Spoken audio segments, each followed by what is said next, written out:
मी सुधीर मुनगंटीवारांचे मनापासून आभार मानतो की अत्यंत ज्वलंत प्रश्नाला आज त्यांनी हात घातलाय। पुढचे 4 महिने महाराष्ट्राचे कसे जाणार आहेत आणि त्याच्यानंतर महाराष्ट्र कसा असणार आहे याची आज तरी मनाला भीती वाटते अशी परिस्थिती। आज बाहेर पाऊस पडतोय, पडणार आहे, काही खरं नाही।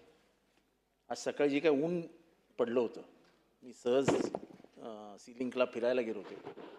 इथे कामाचा कंटाळा आला की माझी सवय आहे, मी सीलिंगला जातो।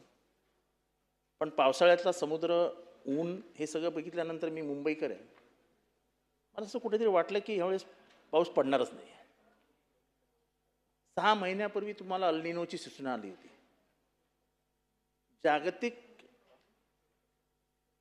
चर्चेमध्ये अल निनोबद्दल खूप जोरात चर्चा सुरू होती,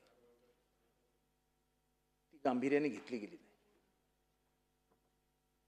आणि वॉटर प्लॅनिंग नावाचं काही आपल्याकडे म्हणजे काही नाहीच आहे। म्हणजे एक साधी गोष्ट सांगतो, तुम्ही कुठल्याही फॉरेन युरोपियन कंट्रीमध्ये जा, जमिनीतनं पाणी घेताना ज्याला आपण काय म्हणतो बोर, त्याला शासनाची 3-4 महिने मेहनत करून परवानगी घ्यावी लागते आणि नंतर बोरिंगचा परमिशन मिळते।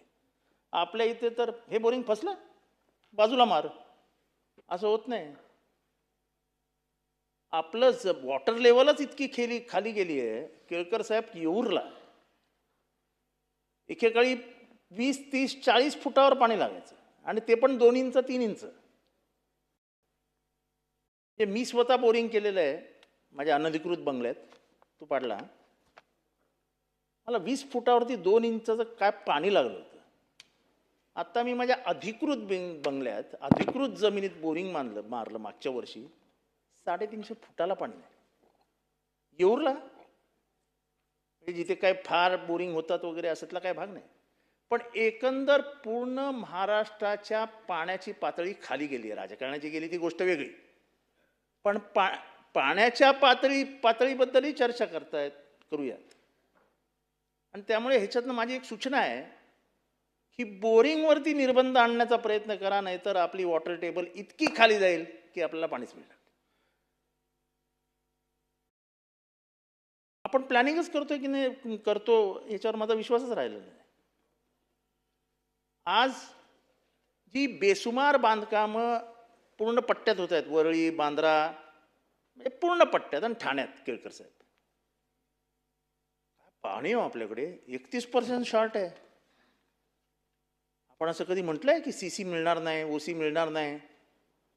नाही, आम्हाला बिल्डरकडनं पैसा येतोय ना, द्या सीसी, द्या ओसी, आणि प्लस ॲफिडेव्हिट सबमिट केलंय आमच्या महानगरपालिकेने, मुबलक पाणी आहे, 31% शॉर्ट। बोंबळतोय 2000 सालापासून आमदार झाल्यापासून की तुम्ही स्वतंत्र स्तोत्र निर्माण करा। ठाणे महानगरपालिका भीक मागत उभी असते प्रत्येकाच्या दारात, कधी MIDCच्या दारात, कधी इरिगेशनच्या दारात, पाणी द्या ना, द्या। ते नटसम्राटमध्ये होतं ना, कोणी घर देतं का घर? गेले अनेक वर्ष शिवसेनेच्या ताब्यात सत्ता आहे, पाण्याचा काहीही प्लॅनिंग नाही। माझे आणि केळकर साहेबांचे मतभेद असतील काळू धरणावरनं, भुशी काय ते दुसरं आपलं कुठलं धरण होतं त्याच्यावरनं, मी जे आणलं होतं पद्मसिंह पाटलांकडून, तेव्हा 450 कोटी रुपयामध्ये पूर्ण धरण बांधून झालं असतं। धरणाचं राजकारण केलं, ते धरण नाही म्हणून सांगितलं। कशाला सांगितलं तर फक्त टक्केवारी एकमेव कारण होतं। केळकर साहेब पण त्यांच्याबरोबर सत्तेत होते, पण केळकर साहेब माझ्या मताशी सहमत असतील। तेव्हा जर ते धरण मान्य झालं असतं आणि ते धरण जर पुढे नेलं असतं तर आज ठाण्याला पाण्याचा प्रश्न भेडसावला नसता। पण आम्हाला प्लॅनिंगच करायचं नाहीये। आज ज्या धरणाला आपण 450 कोटी रुपये देणार होतो, त्या धरणाची किंमत 2800 कोटी रुपये झाली आहे।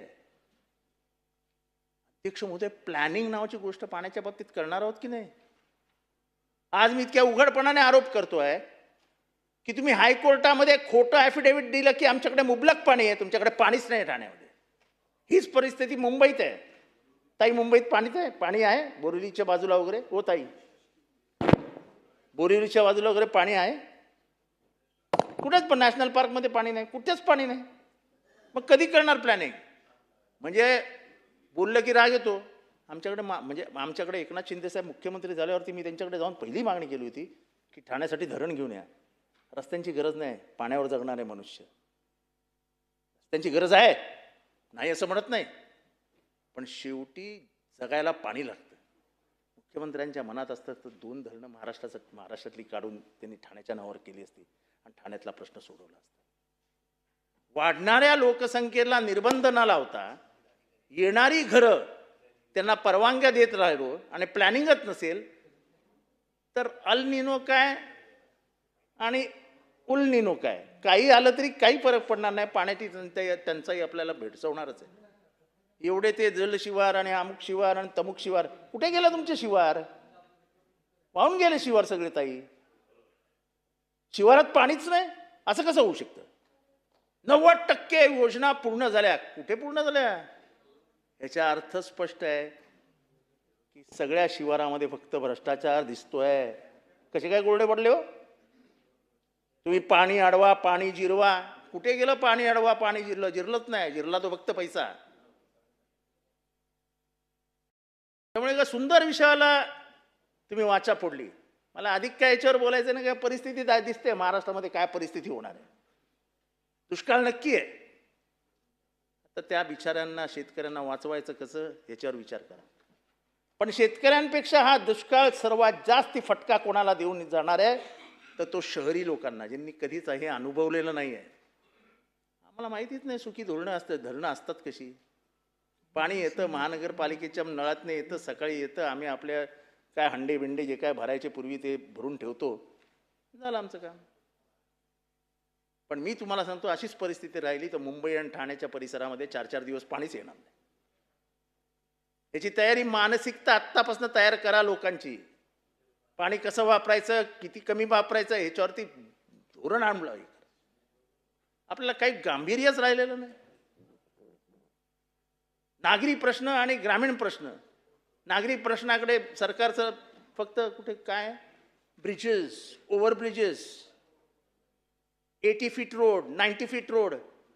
मग तिथे FS वाढवलेला FS आहे. पूर्वी 20 मजले, 30 मजले, आता 80 मजले. लोक येत आहेत. पैसा कुठनं येतोय तो माहित नाही, पण लोक येत आहेत राहायला. त्यांना पाणी कुठनं देणार? झोपडपट्टीत शौचालयात गेलं तर पार्श्वभाग धुवायला पाणी नाही, अशी परिस्थिती झोपडपट्टीत आहे. मी स्वतः झोपडपट्टीचं प्रतिनिधित्व करतो. अशी गंभीर परिस्थिती आजपर्यंत माझ्या राजकीय जीवनामध्ये मी बघितली नव्हती. ह्या पाण्यावरनं खून पडतील, खून. आणि लोकांचं डोकं कसं फिरलंय, कालच्या रेल्वेच्या खुनावरनं आपल्या डोक्यात लक्षात आलं असेल. लोकांची मानसिकताच बिघडली आहे. भीती नावाची एक जी भीती असायची, म्हणजे आजही माझं हे भाषण चालू आहे, याच्यातलं काही चूक झाली तर मला भीती वाटते की पवार साहेबांचा 15 मिनिटात फोन येणार, तुला लक्ष जास्त शहाणा झाला घरी. अशी भीती आता समाजात दिसत नाही. म्हणजे फक्त दरवाजा कोणी उघडायचा, दरवाजा बंद कर, ह्याच्यावरनं चाकू काढून खाट गेला विकेट. म्हणजे असं तर फक्त गँगवॉरमध्येच होतं. पण कायदा आणि राज्य व्यवस्था ह्याची भीती गेल्यामुळे ही सगळी परिस्थिती होते. आणि त्यामुळे पाण्यावरनं पुढच्या काळामध्ये, म्हणजे असं म्हणतात की बुद्धाचा जन्म देखील पाणी टंचाईवरनंच झाला. पाण्याच्या युद्धावरनंच मिलिंद राजाचा उदय झाला. त्या काळापासून पाणी टंचाईतनं निर्माण झालेले गौतम बुद्ध, आता गौतम बुद्ध नाही निर्माण होणार, आता टोळ्या निर्माण होतील. मिलिंद राजा नाही निर्माण होणार. मी हा प्रश्न खरोखर मुनगंटीवार साहेब अतिशय गांभीर्याने सरकारने याच्यावर विचार केला पाहिजे. ह्याच्यातलं राजकीय द्वेष, राजकीय अभिनिवेश बाजूला ठेवूया. पण मी तुम्हाला सांगतो, ठाण्यामधली गंभीर पाणी टंचाई हा अनेक वर्षांचा विषय आहे. याच्या कधीच महानगरपालिकेने गांभीर्याने घेतलं नाही. मी माझ्या भागापुरतं बोलतो की आमच्या भागाला तर काय मागासलेला भाग आहे, पण सर्वात ह्याच्यात मला 2 मिनिटं अजून लागतील फक्त. ह्याच्यात सर्वात मार खात आहे ते घोडबंदर रोड. प्रत्येक सोसायटी 20-20 लाख रुपयाचं टँकर बिल भरतंय. मग जर बोललं की त्या राजकीय लोकांचे खिसे हे फक्त टँकरच्या लॉबीतनं भरले जातात. इलेक्शनला तुम्हाला फंड हा टँकर लॉबीच आणून देते असं बोललं तर राग येतो. आम्ही काय पैसे खातो काय? अरे मग टँकर लॉबी एवढे कुठनं आणते पाणी? बरोबर त्यांना पाणी कसं मिळतं? 20-20 लाखाचं बिल्डिंगचं बिल भरलं कसं जातं? तेव्हा हा प्रश्न गंभीर आहे. ह्याच्यामध्ये मध्यमवर्गीय माणूस मरतोय, 1-1 कोटी रुपयाचे फ्लॅट घेतोय, नवरा बायको 8-8 तास 10-10 तास राबतायत, सकाळी 8ला घर सोडतात, रात्री 10ला घरी येतात, कारण का EMIचा प्रश्न समोर होतोय. आणि तो EMI भरत असताना पुढच्या 3 महिन्यानंतर डोळ्यातनं पाणी येईल आणि प्यायला पाणी नसेल. याच्याबद्दल गांभीर्याने विचार करा. एवढंच बोलतो आणि परत एकदा मुनगंटीवार साहेबांचं अभिनंदन करतो की तुम्ही एका चांगल्या विषयाला वाचा फोडलीत आणि आम्हाला बोलायची संधी मिळाली. नाही तर आजकाल बोलता पण येत नाही ना. कधी खटकन दाबतील आणि बसवतील खाली, बोलता पण येत नाही. त्यामुळे आमचे म्हणजे मित्र नाही म्हणणार, पण अध्यक्ष साहेब तरी दयाळू मायाळू आहेत, त्यामुळे त्यांच्यामुळे बोलता यायला, एका चांगल्या विषयाला बोलू दिल्याबद्दल आपले मनापासून अभिनंदन करतो आणि सरकारने हा विषय गांभीर्याने घ्यावा.